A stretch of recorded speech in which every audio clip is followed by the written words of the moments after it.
Scrimmage day at Miami Dolphins training camp. Welcome back to the Fins Up Network.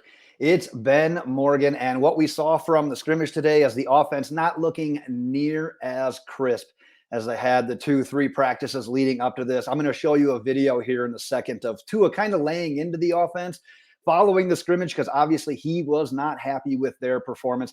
But that's sort of how camp goes.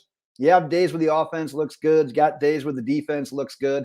Today just happened to be one of those days.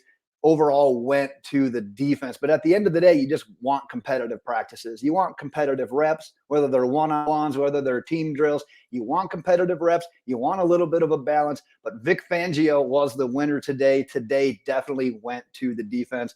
Like I said, we're going to get into all of the details. We got some videos from today's action as well. But before we do, got to hear from you. Your thoughts on the scrimmage? Your thoughts on what's this now, 9 practices, if you count today as a practice. Go ahead, drop your thoughts in the comments. Get subscribed if you haven't already. But we talked about that sloppier practice for the offense today. So let's start by watching Tua kind of talking with the offense afterwards. I'm sharing videos a little differently today, so pardon any potential sloppiness. Let's call it that. If these don't go as flawlessly as I want them to.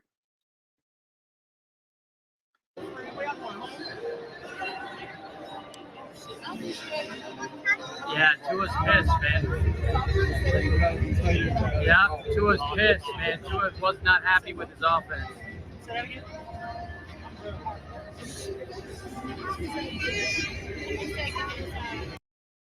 So as you can see there, as the guy was commenting it too, if the commentating it, if the volume went through, Tua was not happy. Tua had a couple of interceptions today as well, so he can't be held blameless as well. But at the end of the day, what we like to see there is the leadership. He wasn't just off like, well, it was just an inter squad scrimmage. Doesn't mean anything at the end of the days. It's not a Sunday. It's not going in the win-loss column. But the nice thing is we've talked about and heard about Tua's leadership in the past, but not always quite as vocal as we're seeing. But that right there is an example of, you know what, we got to hold ourselves accountable. He always says it starts with him, but everyone else has to do their job as well. So I won't dwell on that too much. I'm going to jump into probably the offense's play, especially the best play that featured Tua and Tyreek Hill, because Tyreek did score a 57-yard deep ball from Tua. I'm going to show that one to you now as well.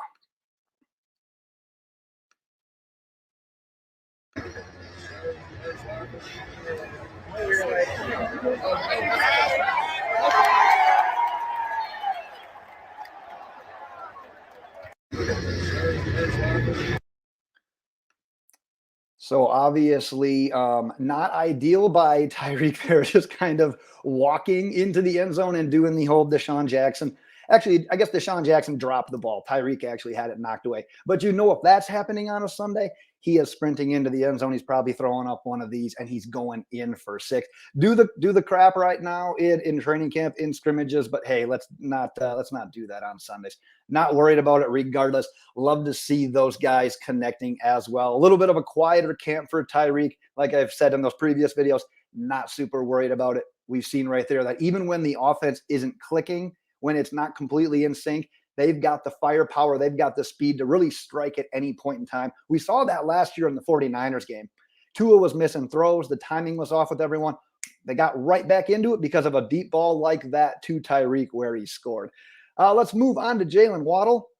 Had a 25-yard reception on a throw to Tua on a nice comeback route. Also picked up 15 yards on a 3rd and 9 completion from Tua. River Craycraft got his number called again today as well. Him and Skylar Thompson hooked up on a play action pass that basically the run fake sucked Channing Tindall in to be where the running back was going to be. Skylar pulls it back out, drops it into the area that Tindall left. Perfectly executed. So not great for Tindall there. We'll talk about him here as well a little bit. He had practices as well. However, you got to give the offense credit on that one. Robbie Chosen, who had the emergence, the breakout game, the 2 deep balls in Friday's practice, had another 20-yarder today from Skylar. And then in probably the circus play of the day, I don't have video of this one. I should have added it. He ran a slant route with Mike White at quarterback. Mike White throws it in there. Noah Igbinoghene gets in there for the deflection. Ball goes up. Chosen just happens to be the one that gets it, takes it in for the 50-yard touchdown. So one of those cases where it's just a little bit better to be lucky than good. From the tight end position, not a ton to note, but an important one to note because Elijah Higgins, who is kind of different than the mold of tight ends the Dolphins have. If you think about like Durham Smythe and Croft and Soyber, they're more block first kind of guys, whereas Higgins, being a former wide receiver, is that guy that could potentially emerge and be a pass catcher for this offense. Well, he did a little bit of that today, and that's nice to see in a scrimmage. Had a chunk yardage completion from Mike White. Travis Wingfield also noted that if he breaks a tackle on that play, which he probably could have, probably goes for about a 35 to 40-yard game. Also credited with some nice run blocking throughout the scrimmage. So we know that he's got more experience as a pass catcher. But he's talked about how he wants to get dirty. He wants to get in there with the blocking. So more of a willing blocker than a guy like Mike Gesicki. So hopefully we can find a spot for one of these more athletic tight ends who can be a threat in the receiving game, but who also isn't scared to get in there and get dirty. So nice to see his name get called out today as well. Offensive line, a couple of notes here. Unfortunately, Connor Williams, another high snap today. He had his first one of camp earlier this week. It might have been in Friday's practice. That's kind of the one downfall of his game. He's solid as a run blocker. He's solid as a pass protector. You just got to keep those snaps down because obviously the fumbles, but even if Tua is able to get the ball, it throws off the timing on everything. So that's another thing that we continue to need to keep an eye on. Liam Eichenberg actually noted for a solid block on a 10-yard run by Raheem Mostert. We talked about this yesterday as well.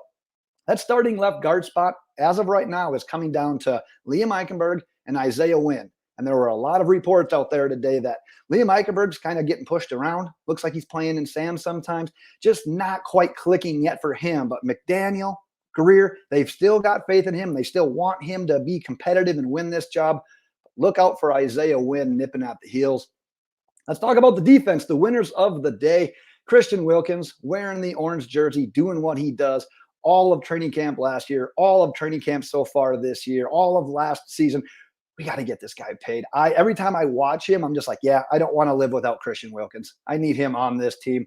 Well, he backed it up today, had another sack today. That sack was part of a 3-play stretch for him where he either got a sack, a quarterback pressure, or a tackle for loss. And then his running mate, Zach Sieler, he loaded it up today with the reports.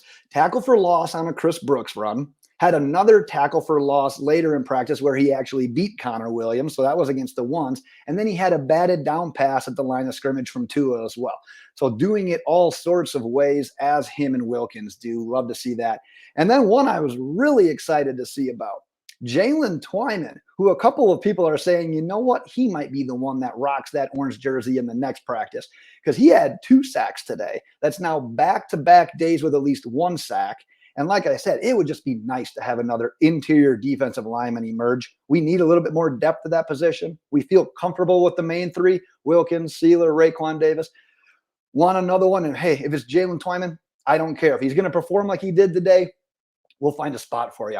Also batted down a pass at the line of scrimmage that Tua actually conveniently ended up catching. Just kind of ran off with it, whatever. In a game, let's just knock that down. We don't need you catching your own passes at this level. Linebacker edge rushers, Emmanuel Ogbo. We've continued to see him line up both inside on the interior and then outside kind of with his hand in the dirt at the edge rusher position. Continuing to win his battles, continuing to put pressure on the quarterback on a consistent basis. Looking forward to see how he bounces back after last year's kind of slower start and then injury-plagued season that cost him the rest of the year. Undrafted free agent Aubrey Miller actually had the first tackle today in team drills on a Raheem Mostert run. Had another tackle on Raheem Mostert after a minimal gain. Bradley Chubb, noted for solid edge setting today, is something that edge rushers obviously have to do, and we want them to do a good job at. It's just not the sexy thing. It's not the hurries, the pressures, the sacks, the forced fumbles.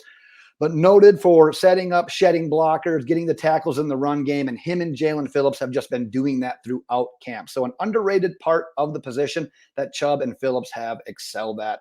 A couple more undrafted free agents at the edge rusher linebacker position to note. Garrett Nelson beat Lester Cotton for a sack, and Randy Charlton also had a sack on Tua. We'll wrap things up of this one with the secondary because Noah Igbinoghene, we continue to talk about him. And in years past, we've always talked about him kind of as like being behind on plays, being the one trailing in the videos that we show.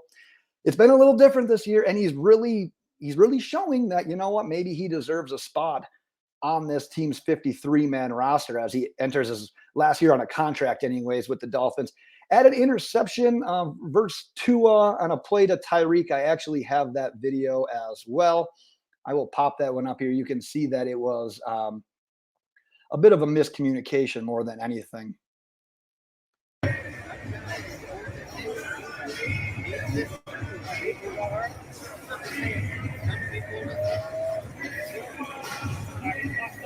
Oh, man. So obviously, Tua thought Tyreek was going to keep going. Noah had him in a pretty good jam. Tyreek didn't keep going. Noah reacted. Great ball instincts, good press against one of the best wide receivers in the league.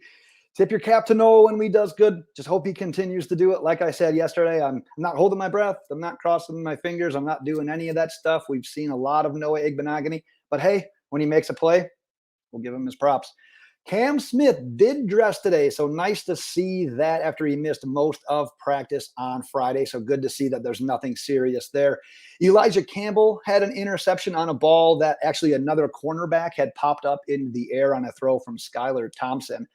And then I've got one more note. I've got one more video to show as well. The final drive of the scrimmage, it was Tua and the ones, included completions to Jaylen Waddle, Durham Smythe, Raheem Mostert.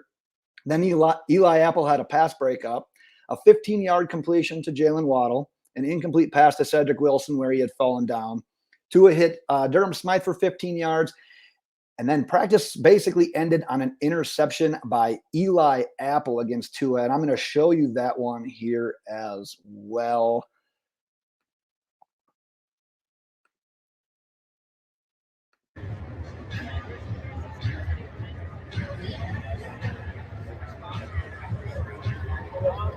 Here goes touchdown. Zaga. Oh. So unfortunately, that's how practice ended. But the other unfortunate part about that throw in particular, as I'll wrap up here, I like to keep these under 10. I'm sorry for this. We saw that basically in the second half of the Packers game as well, where Tua's got like a man running underneath and then another guy that's kind of running that post corner out by the sideline. And then he thinks that they're in man coverage. And then the guy that's doing that quick out ends up floating back and going more into that zone coverage and taking that ball away. And obviously there was an interception in that game last year on Christmas against the Packers. And then that's a kind of a carbon copy of what we saw today as well. So hopefully that's something that we can get into the film room, talk with Fangio about, work that out with McDaniel, because that's something the team is going to have to work out with as well after we've seen that a couple of times now. But that's my recap from today's scrimmage. As I said, go ahead, drop your thoughts, comments in the comment section. If you haven't gotten subscribed yet, make sure you are doing so.